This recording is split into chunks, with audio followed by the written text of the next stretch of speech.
Behind me is a 1928 Boeing 40C. This is the oldest flying Boeing aircraft in the world. It was Boeing's first commercial success. Prior to 1926, all the airmail in this country was carried by post office employed pilots flying government-owned airplanes. The Kelly Act was passed in 1926 and contract airmail routes were issued.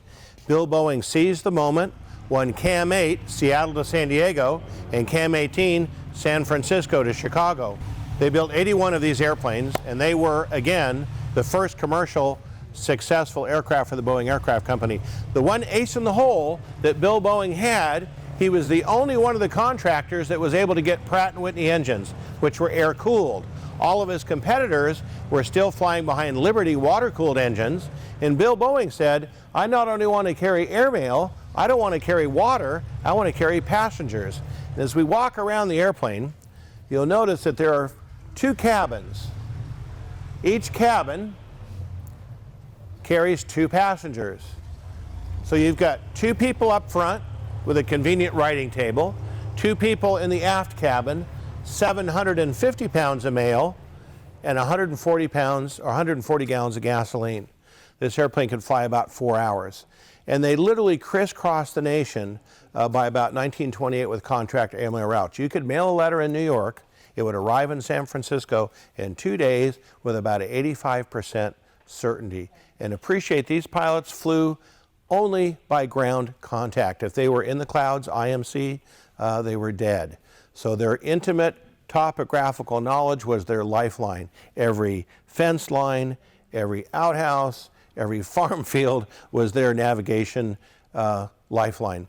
And each pilot was responsible for about a 200-mile segment, kind of like the Pony Express. So they would fly 200 miles, another pilot would carry on. The pilot sits out in the open, and we like to say he's environmentally exactly as the ambient outside conditions. So if it's cold, you're cold. If it's hot, it's hot. These guys flew typically in the wintertime.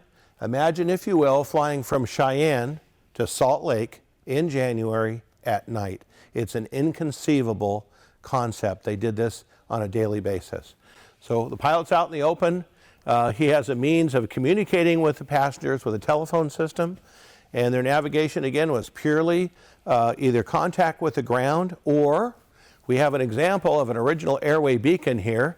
And there was an airway beacon every 10 miles clear across the country. 240 of these beacons. Every 10 miles, they could fly from beacon to beacon.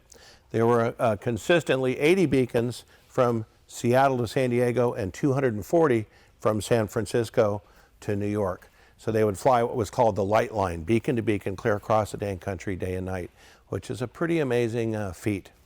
With that said, the aircraft that my family and I own here has about 700 hours on it since its restoration 10 years ago. We've carried nearly 1,000 passengers. The airplane's going to be retired in September of this year. It'll reside in the Wham Museum in Hood River, Oregon after September 10 of this year.